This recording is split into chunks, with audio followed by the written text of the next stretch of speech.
और मेरी बैडमॉस गैंग, क्या हाल है तुम्हारे। तो हम लोग वापस आ चुके हैं अपने व्हाइट बोर्ड एनिमेशन पे एंड आज से हम लोग लपेटने वाले हैं क्लास 12 के मैक्रो इकोनॉमिक्स को, जिसका ये है chapter number 1 circular flow of income. And मैं पहले पता तुम्हें मोस्ट इंपॉर्टेंट चीजें ही बताऊंगा, मैं फालतू चीजें नहीं बताऊंगा क्योंकि हमारे पास टाइम बहुत कम बचा है। मैं सिर्फ पॉइंट टू पॉइंट वही पढ़ाऊंगा जो एग्जाम के पॉइंट ऑफ व्यू से काफी ज्यादा इंपॉर्टेंट है। तो बातचीत काफी हो गई, अब स्टार्ट करते हैं। ओके, तो सबसे पहले हम लोग इंट्रोडक्शन देखते हैं। तो ये जो चैप्टर है वो हमारे यूनिट 1 के अंदर आता है, जिसका नाम है national income and related aggregates. अब देखो, नेशनल इनकम में 4 टाइप के सेक्टर्स होते हैं जहां से हम लोग अपने पैसे बना सकते हैं या फिर हम लोग अपने पैसे जहां खर्च करते हैं, यानी कि जहां से हम लोग पैसे जनरेट करते हैं एंड जहां पे उन पैसों को खर्च करते हैं, वो 4 टाइप के सेक्टर्स में होते हैं। जिसमें पहला है हाउस होल्ड, यानी कि कस्टमर, कष्ट से मरने वाला, यानी कि हम लोग। फर्म, यानी कि प्रोड्यूसर्स, यानी कि जो बनाते हैं चीजों को, प्रोड्यूस करते हैं, मैन्युफैक्चर करते हैं। उसके बाद एक गवर्नमेंट सेक्टर, यानी कि गवर्नमेंट, अब समझ ही रहे हो इसमें क्या बताना है यार, बैडमोस्ट लोग इतना समझ जाते हैं। एंड फोर्थ है एक्सटर्नल सेक्टर, यानी कि ये रेस्ट ऑफ द वर्ल्ड बोल सकते या फिर तुम इसे एब्रोड बोल सकते हो, यानी कि जितने बाहर के सेक्टर्स हैं। ओके, तो अब हम लोग देखते हैं सर्कुलर फ्लो ऑफ इनकम, यानी कि ये होता क्या है। तो सबसे पहले अगर इसके इंट्रोडक्शन की बात करें तो मैं तुम्हें एकदम आसान भाषा में बताऊं, सर्कुलर यानी कि तुम समझ सकते हो राउंड, घूमने वाला, यानी कि एक चीज है जो एक ही जगह पे घूम रही है, यानी कि एक पर्सन से दूसरे पर्सन के पास जा रही है। यानी कि यहाँ पे जो सर्कुलर फ्लो ऑफ इनकम है, यानी कि जो इनकम है वो एक जगह से दूसरी जगह पे जा रही है एंड वापस उसी जगह पे आ रही है। यानी कि तुम जहां से कमा रहे हो, अब जैसे मैं तुम्हें फॉर एग्जांपल, तुम सैमसंग कंपनी में काम कर रहे हो एंड तुमने वहां से एक सैमसंग S25 अल्ट्रा खरीद लिया, ठीक है वैसा भी बजट से बाहर है बट एग्जाम्पल के लिए। तो सबसे पहले तो तुमने वहां पे काम किया, तो तुम्हें वहां से सैलरी मिली, यानी कि तुमने अपनी इनकम वहीं से जनरेट करी एंड उस इनकम से तुमने उसी कंपनी का फोन खरीदा, तो तुम्हारा जो पैसा फिर से उसके पास चला गया। अब नेक्स्ट मंथ तुम्हें वो फिर सैलरी देगा। तो मतलब ये एक चेन है, एक लूप है जो चलता रहेगा। तो अब इसे हम लोग थोड़ा और डिटेल्ड में देखते हैं। तो सबसे पहले जो हाउस होल्ड है, यानी कि हम लोग हैं, जो कंज्यूमर्स हैं, वो फर्म को फैक्टर सर्विसेज देते हैं। अब इसमें कंफ्यूज मत होना, बड़े बड़े वर्ड है, लेकिन मैं तुम्हें एकदम आसान भाषा में समझाता हूँ। देखो, फैक्टर सर्विसेज मतलब, अब कंपनी कोई बैडमॉस बंदा तो है नहीं, वो तो ऐसी चीज है जो मतलब जिंदा नहीं है भाई, वो तो इंसानों से ही चलती है। या फिर फर्म बोल लो। एक फर्म कैसे बनेगी, उसके लिए उसे लैंड चाहिए, जमीन चाहिए, लेबर चाहिए, कैपिटल चाहिए, पैसा चाहिए उसे बनाने के लिए, और एंटरप्रेन्योर्स जो उसे चलाएंगे, जो उसे स्टार्ट करेंगे। तो ये कौन करता है, हम लोग ही करते हैं ना। हम लोगों में से ही कुछ लोग होते हैं ना जो ऐसा करते हैं। तो हम फर्म को देंगे लैंड, लेबर, कैपिटल और एंटरप्रेन्योर्स जो कि उसे चलाएंगे। ये पहला चेन है। फर्म हमें इसके बदले में क्या देगा, वो हमें फैक्टर पेमेंट देगा। हम उसे सर्विस देंगे, वो हमें पेमेंट देगा। अब जैसे हमने उसे लैंड दिया था तो वो लैंड का रेंट देगा। हमने उसे कैपिटल दिया था, यानी कि अपने पैसे दिए थे लगाने के लिए, वो हमें उस कैपिटल पे इंटरेस्ट देगा। हमने उसे लेबर दिए थे तो वो हमें वेजेस और सैलरी देगा। और हमने एंटरप्रेन्योर्स दिए थे, यानी कि हम एंटरप्रेन्योर्स बने थे उस फर्म को संभालने के लिए, तो हमें नॉर्मल प्रॉफिट, यानी कि जो भी प्रॉफिट होता है वो मिलेगा। अब दूसरा देखो, अब फर्म हमें गुड्स एंड सर्विसेज देगा,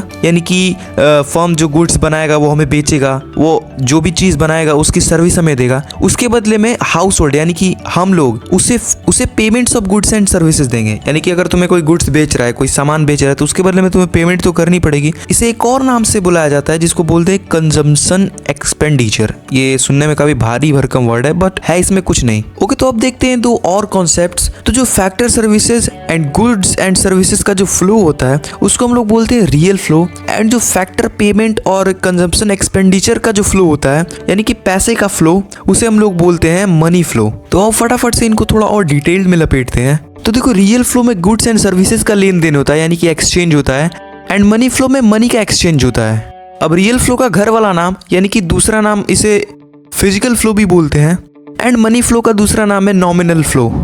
ओके, तो नेक्स्ट टॉपिक देखते हैं। तो ये जो हमारा सर्कुलर फ्लो ऑफ इनकम है, इसके 3 फेजेस होते हैं। पहला है जनरेशन फेज, दूसरा है डिस्ट्रीब्यूशन फेज और तीसरा है डिस्पोजिशन फेज। तो जनरेशन फेज उसे बोलते हैं जहाँ पे प्रोडक्शन हो रहा है, जहाँ पे चीजें प्रोड्यूस हो रही हैं, उसे हम लोग बोलते हैं जनरेशन फेज। डिस्ट्रीब्यूशन फेज वो होता है जहाँ अलग अलग काम के लिए अलग अलग लोगों को उनकी पेमेंट दी जाती है, उनमें पैसा डिस्ट्रीब्यूट किया जाता है। जैसे कोई काम कर रहा है तो उसे वेजेस देना, किसी ने जमीन दी है तो उसे रेंट देना, किसी ने कैपिटल दिया है तो उस पे उसका इंटरेस्ट देना, ये होता है डिस्ट्रीब्यूशन फेज। और लास्ट होता है डिस्पोजिशन फेज।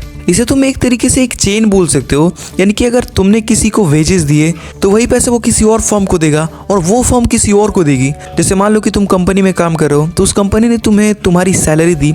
अब उस सैलरी से तुमने जो सामान खरीदा किसी कंपनी का, तो वो पैसे तुमने उस कंपनी को दे दिए।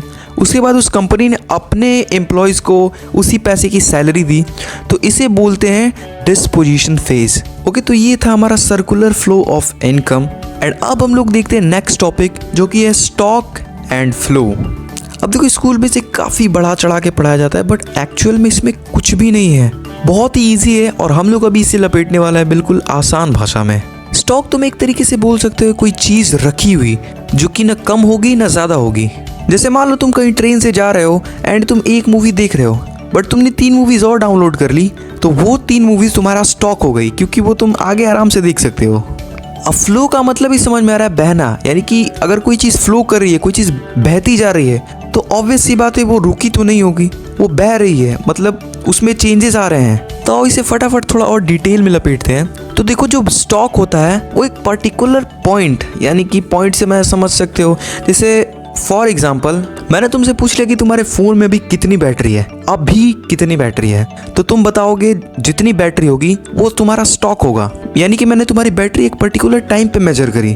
और जो फ्लो होता है वो एक टाइम पीरियड के लिए मापा जाता है। जैसे मैं तुमसे पूछ लूँ कि सुबह 7 बजे से लेके शाम के 9 बजे तक तुम्हारी बैटरी कितनी है, तो उसमें काफ़ी चेंजेस आए होंगे। कई बार बैटरी कम हुई होगी, कई बार तुमने चार्ज लगाया होगा, तो उसमें काफ़ी ज़्यादा चेंजेस आए होंगे। तो अब इन दोनों के बीच में टाइम डायमेंशंस कैसे हैं? तो देखो, स्टॉक के पास कोई टाइम डायमेंशन नहीं है, क्योंकि वो एक पर्टिकुलर पॉइंट पे ही पूछा जाता है कि तुम इतने दिन का डेटा बताओ। तो तुमसे पूछा जाएगा तुम अभी का बताओ, अभी एक पॉइंट का बताओ। बट फ्लो में तुमसे पूछा जाएगा एक पर्टिकुलर टाइम पीरियड का, कि तुम 1 महीने का बताओ, तुम 1 दिन का बताओ, तुम कुछ घंटे का बताओ। स्टॉक जो होता है वो स्टैटिक होता है, इसका कॉन्सेप्ट स्टैटिक है, क्योंकि ये चेंज नहीं होता।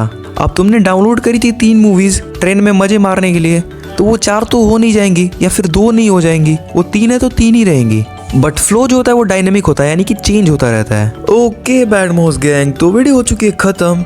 एंड अगर तुमने यहाँ तक वीडियो को देखा है तो कमेंट में एंड ज़रूर लिख देना। एंड गाइज, हिंदी वाले भाइयों के लिए अभी भी मैं सॉरी बोलना चाहता हूँ, क्योंकि मुझे लगा था कि हिंदी का सिलेबस थोड़ा बहुत होगा तो हम लोग अच्छे से करा देंगे, बट उसका सिलेबस इतना ज़्यादा था एंड इतने कम टाइम में उतना ज़्यादा सिलेबस कवर करना पॉसिबल ही नहीं था। एंड मैं फालतू में व्यूज़ के चक्कर में 2-3 वीडियोस डाल के आधा अधूरा सिलेबस नहीं कराना चाहता था, इसीलिए मैंने हिंदी की एक भी वीडियोस नहीं डाली। बट अभी हम लोग इकोनॉमिक्स कर रहे हैं। मुझे पता है कि वीडियोस थोड़ी लेट हो रही हैं, क्योंकि मैं अकेले ही हूँ गाइस, मेरी कोई टीम नहीं है, मैं अकेले ही एडिट करता हूँ, इस वजह से थोड़ा लेट हो रहा है। एंड मैं क्वालिटी में भी कोई कॉम्प्रोमाइज़ नहीं करना चाहता, ताकि तुम लोगों को वीडियोज़ के अंदर मज़ा आए, क्वालिटी ख़राब ना हो वीडियोज़ की। बट तुम लोग टेंशन मत करो, मैं सारे चीज़ों को टाइम पे करा दूंगा। थोड़ा सा और ट्रस्ट करो, जैसे मैंने बाकी की चीज़ें कराई हैं। और अभी तक चैनल को सब्सक्राइब नहीं किया तो अभी सब्सक्राइब करो। एंड मैं मिलता हूँ तुमसे नेक्स्ट वीडियो में, तब तक के लिए